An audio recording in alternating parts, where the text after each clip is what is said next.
Come join us as we go behind the scenes of today's most notorious cybercrime, translating cybersecurity into everyday language that's practical and easy to understand. We appreciate you making this an award-winning podcast by downloading our episodes on Apple and Spotify and subscribing to our YouTube channel.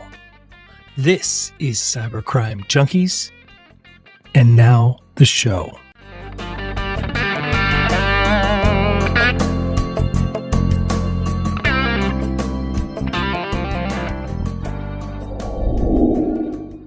Welcome, everybody. I'm your host, David Mauro, and in the studio today, we have some consummate technology and security leaders that we're really excited about bringing to you.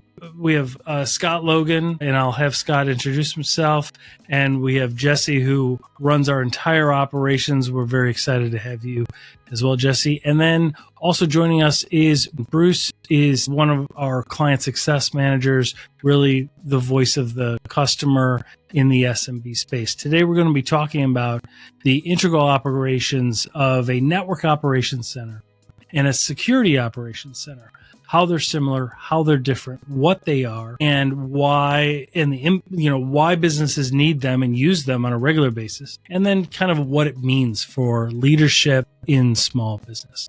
So, gentlemen, thank you for joining us. Thank you for having me. No, we're really excited about having you. Jesse, why don't you go ahead and please introduce yourself, explain to everybody your current role and kind of, how you serve small, mid-sized businesses today. Excellent. Yeah. So, David, obviously, you know me, Jesse Kirkendall. I am the Vice President of Operations for NetGain Technologies. I've been with the organization for a little over 11 years now and have served in a multitude of roles that have given me a whole lot of skills along the way to understand both client needs, desires, and a little bit of the psyche that engineers and struggle with day to day in terms of problem solving.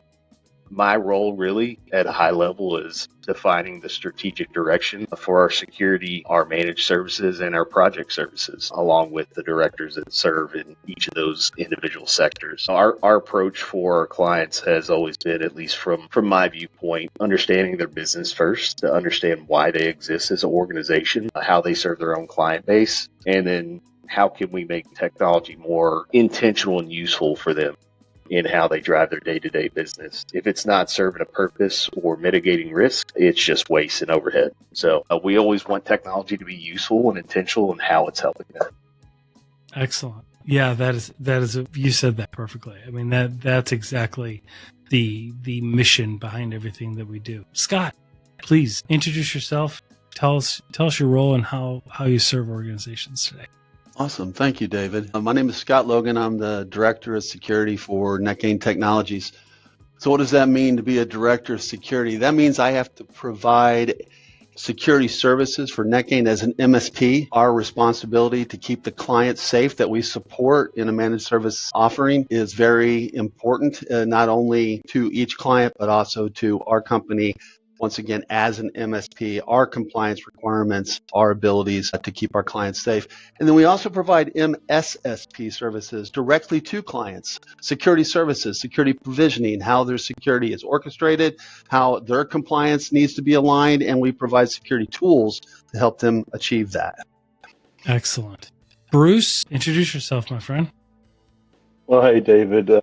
I'm a client success manager here at NetGain. I started in the industry kind of in 1989 as a database administrator in the Marine Corps, and then spent a lot of years at the community college as a project manager in IT and did help desk and desktop support before that. I've been in the MSP space for about 6 years and recently migrated to the client success management role after some time as a service delivery manager.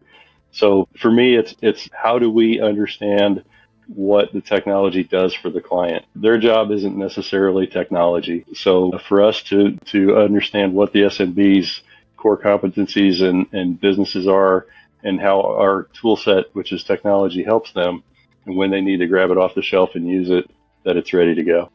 Excellent. Yeah, thanks so much. I mean, I want to define terms because we hear terms like NOC and SOC and, NOC, Network Operations Center, and SOC, Security Operations Center. And there's really two different roles and purposes. But before we get there, I think what you guys brought up was really interesting. And that is our clients aren't in the business of, most of them anyway, aren't in the business of technology, right? They are in the business of practicing law, practicing medicine, conducting financial practices, right? They are building and manufacturing things. And, times have changed in the last few years. Like, would you guys agree, like 20 years ago, we really had two versions of our world. We had our physical world where we could, conduct business, and we had our computers in the office and around. And if the computers went down, it was inconvenient, but we could still function. I mean, we could still, engage in new business, make payroll, engage in transactions, help out employees.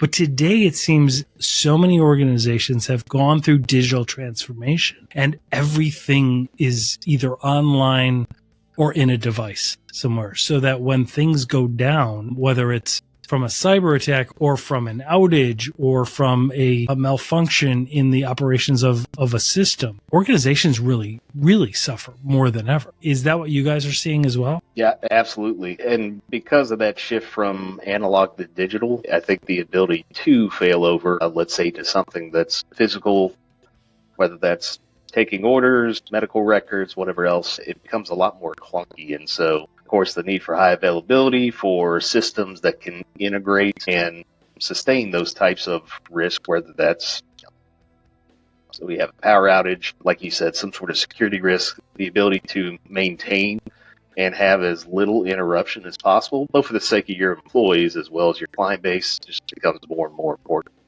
And a little to your point, I mean, that is one of the core functions of a NOC, an NOC, is really to maintain visibility on how the network's operating, allow it to run as optimally as possible, and ideally define thresholds for what looks like something that could be an indicator of problems to come, or what is a legitimate problem that requires action and immediate action. Excellent. Yeah, absolutely. So let's define some terms. A NOC. When business owners who are not in the technology field, right, they are doing what they went to school for and what they've been very successful at doing. They're growing their brands, right? When they hear the phrase NOC and SOC, I hear them, use them interchangeably. They don't really understand it, and it's fine because that's not their field. Explain to us what is a NOC, and then we can get into kind of what are the benefits of a small, mid-sized business leveraging a outsourced or contracted service that provides those NOC services? It's interesting when you think about a NOC or SOC, because I think just, from a stereotypical viewpoint, they're really one and the same, in the sense that it's a room full of people, likely behind computer screens with all sorts of graphs and widgets and other things that they're looking at. But to your point, what they're looking at and how they're responding are vastly different. And so for those that are in a NOC, I mean, what they are looking at is monitoring health points across hardware infrastructure, which could be a server, could be switch, could be virtual machines, containers, anything that's running something from, let's say, a Windows or Linux-based operating system, all the way to application monitoring, where we may be monitoring for, is an application running? Is it actually processing authentication requests? Can it log into it? That's one of the things that I think I've discussed with clients before, where there's two types of ways that we can monitor. And if you think about a patient in the ER, it's one thing to just yell inside the room and ask them if they're doing okay and hope they're going to yell back, versus having all the oximeter and pulse meter and all the other tools that a medical professional would use to monitor the body. Yeah, and so I think a big difference, too, is just waiting for an alert to come in versus actually seeing the screen of positive results in health going on throughout the client's network, to make sure that, one, we are monitoring it, we're seeing good things, and know that should it change, we're not in the dark on what those might be. Absolutely. And then there's an element of not just reactive support there too. I would think that there's proactive things, meaning when something does come across as disk space getting full, something going off, like you're able to foresee future problems and then remediate that, fix that ahead of time. Sometimes in the middle of the night, sometimes while people are busy doing other things at work. Absolutely. Yeah, and I would say that's one of the things that scripting and I guess more so recently automation have been able to help us with where, based on those predictive trends, if we were able to look at the past 3 months and see, to your example, storage growth has steadily increased at, some sort of percent or an amount of data over a period of time, and then we see something that's an anomaly, a data spike or data growth overnight, we can also use that to understand did somebody dump some data that maybe we weren't communicated to as a partner of the client. They're adding some sort of an offsite application, maybe something new. And I think to your other point, really using those to trend and forecast for things that we might need. In that case, we've seen this amount of data growth over the past 6 months based on how much free space we need. We know that we're going to need to buy either additional storage, or if we don't have the space for storage in, say, a SAN or some sort of storage appliance, we might have to buy a whole new appliance and then start to discuss what that could look like when we come to the point of making that technology transition. Maybe we don't want to keep with what is standard today, say a storage appliance, and talk about how we leverage public cloud repos, private cloud, or anything else that's an option to us. That's fantastic. I've got to imagine that most SMB customers are just growing exponentially, most likely even more so than a lot of leadership would realize, the amount of data everybody keeps, right? Like it's just vast amounts. When you think of all of the data that we constantly are consuming and generating and receiving in and sending out, it's just got to be, it's just monumental growth. It grows tremendously, and especially with a lot of compliance-driven clients, we're required to store a certain amount of data, and so as our customer base grows, that could be a force multiplier on how much data we need to store. Particularly if we're housing client data, or even if it's just transactional records on how we're doing business with them. So, not to mention that, I think we have times where personal and professional lines blur, particularly when people work from home, and maybe you do have something that's either photos that are personal in nature, or other media that's on at least a work PC that we need to control from a security perspective to ensure that we're segmenting those lines of what the organization can allow on the network, and ensuring, a little to your point, that we're not wasting company resources on storing data that's not serving the purpose of the business.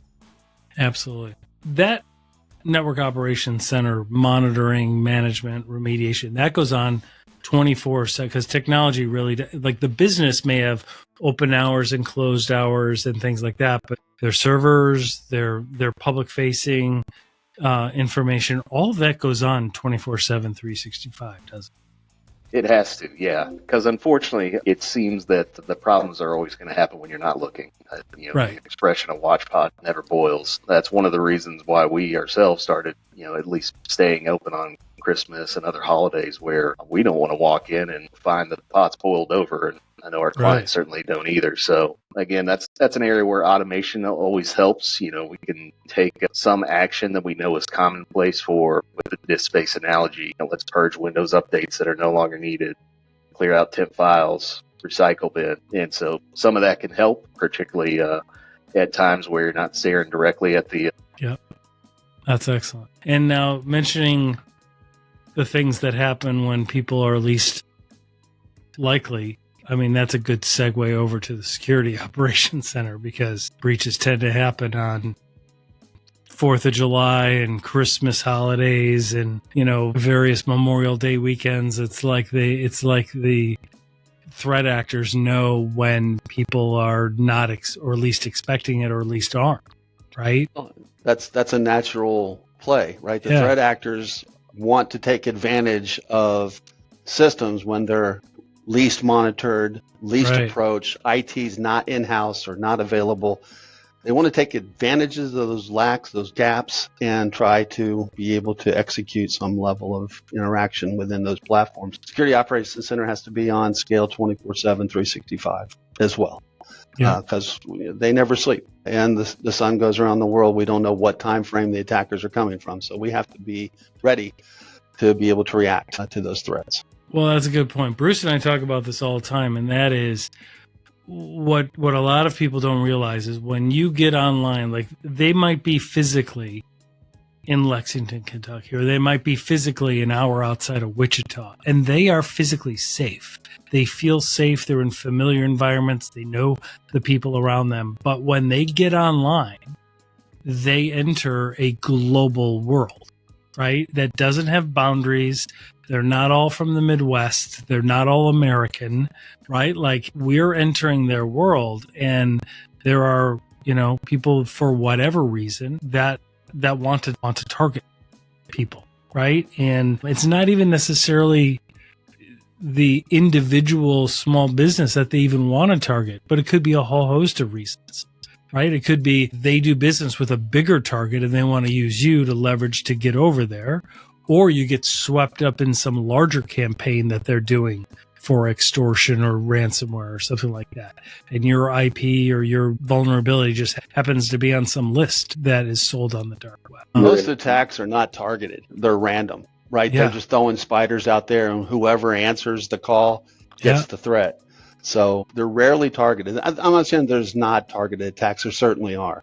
But most attacks, and most of the SMB space, fall victim to simply because somebody responded to something that was asking. Yeah. Or it's like a supply chain, right? Or the vendor, meaning they've compromised a larger vendor, or they're able to impersonate that vendor, and they have the list that they're able to buy on the dark web of every SMB that's using that vendor, and then they're going to go and try and socially engineer all of those SMBs in a large campaign, right? It's kind of like locking your front door. You do it to keep people out. So with some of these security vulnerabilities, you think about the ability to check 1,000 doors at once to see who forgot to unlock it. Right. Scott's point, they're not always targeted, and sometimes they're just looking for who forgot to lock the door or who's locked is prone to failure. Yeah.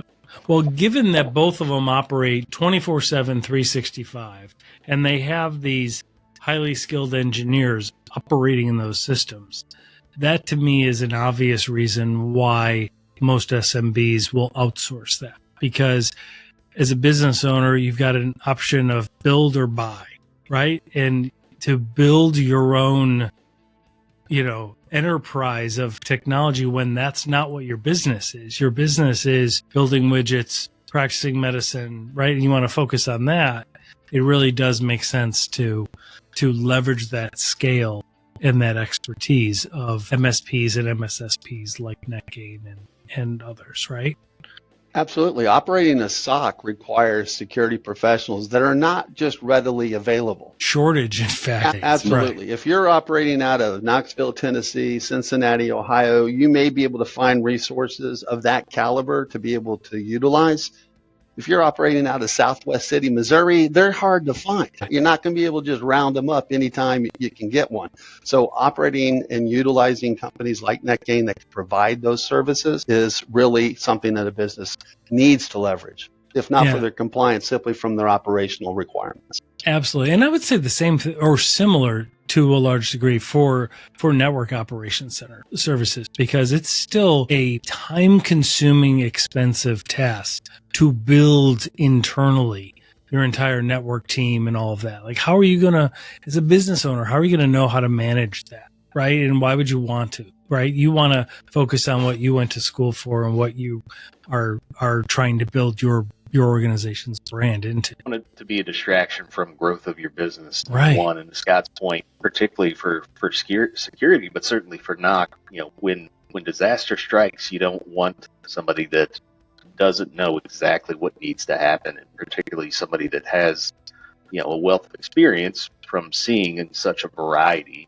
of different types of issues, situations, client business makeups, infrastructure, technology makeups, to be able to dive in head first with confidence to know how to handle that. Obviously, there's that cost, and these tools aren't cheap, even just from administrative overhead, training, understanding how to get the best out of a product, figuring out what product to use. But some of these tools, from a monitoring standpoint, can cost upwards of $10 per endpoint. So, right, which gets expensive. Configuring those, there's a lot of product costs. And so, as a provider with lots of clients, that does allow us to negotiate some further discounts, which then we're able to transition to our customers. So, because ultimately it's the service we want to be able to provide to them. more than anything else. Since the COVID era, a lot of businesses have shifted their architectural footprint. They're Right. no longer on-site, on-premise IT. They're transitioning off to the cloud. Having somebody that can support both sides of the house, whether that you've already transitioned or that you're in the process of transition and migrating to the cloud, you need somebody that is certified and aware of how to operate within either of those platforms, if not both, in a hybrid approach. Absolutely. So tying all this in for the client, recently I had a chance to sit with one of Scott's lead engineers and one of Jesse's lead engineers with a client and do a tabletop exercise. It was a healthcare client, assisted living type facility, and the tabletop exercise was an off hours, like Friday night when everybody's doing something more fun, tornado. What was really interesting to me is, if they didn't have the tools that we have in the NOC and in the SOC to make sure that their technology was ready for them when they needed it. So we're monitoring that stuff 24/7. So while there's a tornado, we are, maybe observing the carriers are down and come back up or whatever, but we're working that while they're nailing up blankets over glass to protect the residents. Excellent point, right? Like they're dealing with the physical reality. We're dealing with the world facing and the internal digital reality. And that's an excellent argument for outsourcing to an MSP, MSSP like us, because if they do that, then the IT guy isn't nailing up blankets, or the Right. IT lady isn't nailing up blankets with the other employees, right? So then you end up having the IT is always available. That's our whole purpose of the 24/7 operation of both the NOC and the SOC. And so while Scott's team is making sure that none of their environment is infected or breached, Jesse's team is making sure that it's available to them after they get all the windows covered and do all the things. They had a whole list. It was amazing to listen to. Then they go and they grab that toolbox that is technology and say, okay, now I need to put these patient meds into the system on the network. So that has to be, the system has to be there, the network has to be there, so that the patient meds are recorded in real time in case they have to send a patient. Yeah. Well, and if they have to send a resident to admit in the hospital, they have to transfer those records through. They have to print them and transfer them through technology, digitally. So all that has to be available if they get into a situation where they do have to exfiltrate residents to hospitals and things. They have to send their records along. Yeah, that's a great real life example. I appreciate that. That's good. So the engineers that are inside the SOC and the NOC, there's different kind of career skill sets that each one has, right? Like there's a whole host of certifications. There's obviously undergraduate degrees, some do, some don't. But the point is generally there's a knowledge base and a skill base in these certifications. And like they're kind of different, aren't they? Like, can you guys kind of explain, some of the, I'm not talking about the specific certification names or types, but generally some of the skill sets that get developed for each one, because as I understand it as not an engineer, the tool sets that are being used, and even though you might sometimes be looking at the same technology, you're looking at it for different reasons. Or you're looking at different aspects of it. Right. So can you guys walk us through that? I think for us, what we've always found is a well-rounded engineer is a great base to start. But you're exactly right. I mean, from there, typically somebody finds their niche, an area they want to grow, something they just enjoy more. And so, for somebody that's operating out of the NOC, they're definitely focused more on, infrastructure management. I think data management, storage pooling, just networking concepts, dynamic networking concepts. How do we route via OSPF, BGP, understanding the specifics of how a packet of data moves from point A to point B, so that when we do have a problem, we can dig into the weeds and understand where that issue is, if it's hardware level, somewhere on the entire OSI model as we use in troubleshooting to see where is the problem. And so on the security side, Scott, you can speak more to it, but we're thinking about forensics. There is a lot of log review, and that is dense information to be able to parse through and ultimately find Waldo.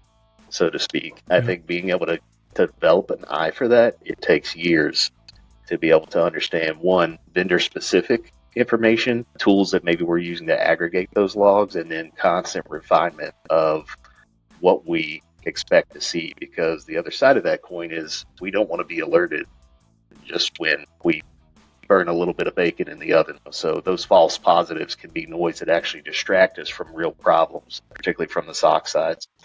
On the security side, it's a lot of forensics. It's understanding policy. It's understanding the controls that are needed, whether that's perimeter security, endpoint security, and then also how those integrate together, because security ultimately needs to come in a fabric and in layers. Yeah, the analytics that's required to be able to diagnose a issue or a threat in an infrastructure requires a great understanding about how security applies to the organization.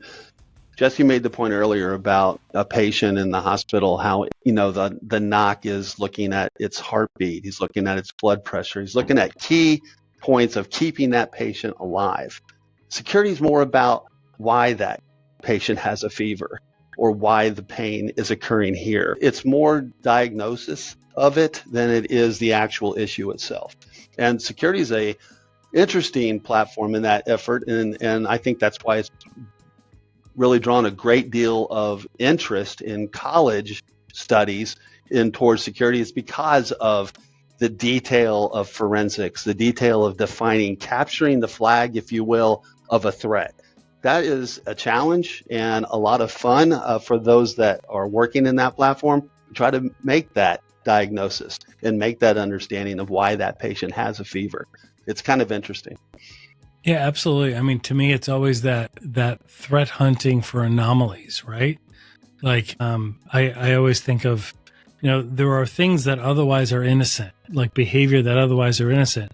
But in this context, it's an anomaly. Like in this context, it's not right. And you can then decipher and figure out that behavior is wrong. Something's going on, right? And so it's really kind of digital crime fighting, the way I look at it. And the NOC is like the digital Superman that is keeping everything going, right? Like that is saving the day. So let me ask this. Let's say, because I want to address, but before we wrap up, I want to address how the two work together, because small, mid-sized organizations need both of them, right? Whether you build it or whether you buy it. If you're using technology today, clearly an organization needs both, because security is going to help you reduce the risk of getting otherwise interrupted while you're building your growth and your brand. And the Network Operations Center is going to allow you to grow, and it's going to allow you to maximize and leverage those advances in technology.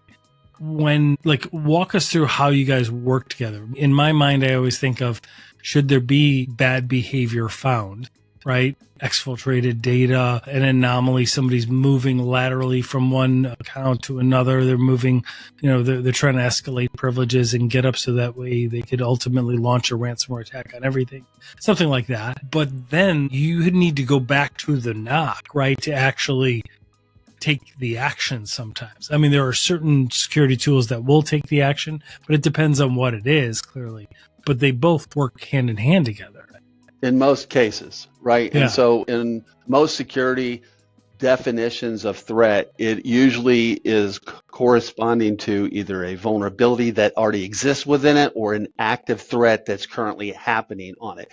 In either case, we would leverage the NOC to say, can you guys patch this instance? Can you guys change this configuration? Can you do something physically to the infrastructure to reduce the threat that's currently leveraged against the client? That's how we work together. The NOC has direct influence, hands-on into the infrastructure. They can make change.